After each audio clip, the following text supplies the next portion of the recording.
आज हम लोग डिस्कस करेंगे अ क्लोजर लुक कबीर के बारे में, यानी कि इस टॉपिक में हम लोग पूरी तरीके से कबीर जी के बारे में पढ़ने वाले हैं, है ना। कबीर जी के नाम के बारे में हम लोग बहुत सुने हुए हैं। आज देखते हैं कि इनका कहानी क्या है। देखिए लिखा हुआ है, Kabir was one of the most influential saints. मतलब ये हो गया कि बहुत सारे साधु संतों में सुम्हार, यानी कि बहुत सारे साधु संत हमारे भारत में हुए, उनमें से एक जो सबसे प्रसिद्ध थे वो थे हमारे कबीर जी। और कबीर जी भी एक क्या थे, साधु थे, संत थे, यानी कि ये भी पूरी तरीके से अपने भगवान का पूजा पाठ जो है ना, बहुत ही हमेशा पूजा पाठ में ही ये लीन रहते थे। ठीक है, आगे बढ़ते हैं फिर। He was brought up in a family of Muslim जुलाहास और weavers settled in और near the city of Banaras, यानी कि वाराणसी। इनका जो पूरा पालन पोषण हुआ है ना, इनका जो पूरा पालन पोषण हुआ है वो हुआ है मुस्लिम फैमिली में। और मुस्लिम फैमिली में भी कौन, मुस्लिम जुलाहा या फिर वीवर्स। वीवर्स या फिर जुलाहा का मतलब क्या होता है मालूम है, वो लोग जो कि कपड़े बनाते हैं, बुनते हैं, उस फैमिली में इनका पूरा पालन पोषण हुआ है। ठीक है, इस बात को भी आप याद रखिएगा। और कहाँ पे, बनारस में, जिसको हम लोग आज किस नाम से जानते हैं, वाराणसी के नाम से जानते हैं। ठीक है, तो कबीर जी एक बहुत बड़े साधु संत हुए हमारे भारत में, बहुत उन्होंने नाम कमाया। और इनका जो पूरा बचपन या फिर इनका जो पूरा पालन पोषण हुआ वो एक मुस्लिम फैमिली में हुआ। ठीक है, और वो मुस्लिम फैमिली क्या करता था, वीवर थे वो लोग, बेसिकली कपड़े का बुनाई बुनाई करते थे। और वो भी कहाँ पे, बनारस यानी कि वाराणसी में। ठीक है, उसके बाद a vast collection of sakhis and pads have been composed by him and sung by wandering bhajan singers. अब देखिए, इनके द्वारा ना बहुत सारे पद, मतलब कि बहुत सारे कविताएं इनके द्वारा लिखे गए हैं, बहुत सारे भजन इनके द्वारा लिखे गए हैं, जो कि अलग अलग प्रकार के लोगों ने अलग अलग समय पे गाया है।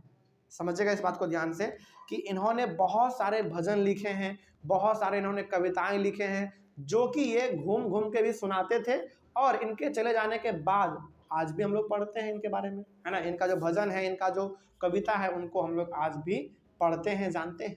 ठीक है, उसके बाद Kabir's teachings were based on a complete rejection of the major religious traditions.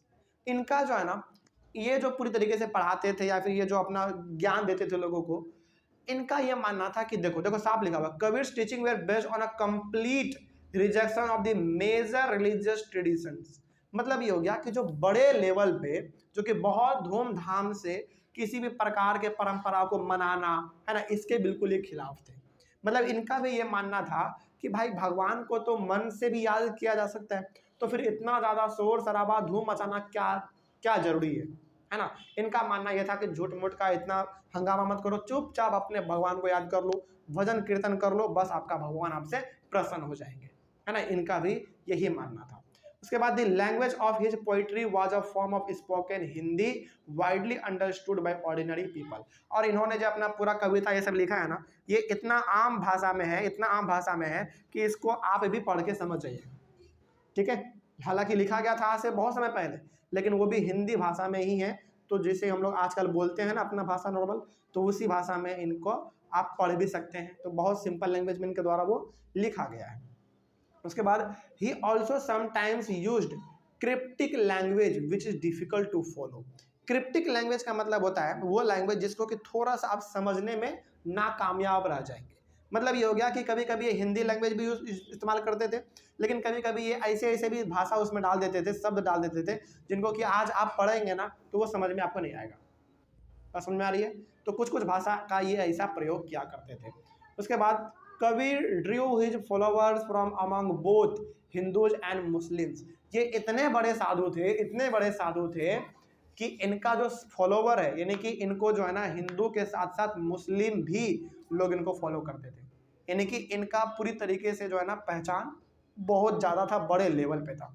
इनसे नफरत तो मतलब इनसे नफरत तो दूर, मतलब कोई सोचता भी नहीं था नफरत के बारे में। बहुत अच्छे इंसान थे। ठीक है, ये हो गया हमारा कबीर जी के बारे में। उसके बाद हम लोग बात करेंगे क्लोजर लोग बाबा गुरु नानक जी के बारे में। ठीक है, गुरु नानक जी के बारे में हम लोग अपने अगले वाले क्लास में डिस्कस करेंगे। तब तक के लिए थैंक यू वेरी मच, और मिलते हैं अगले वाले क्लास में।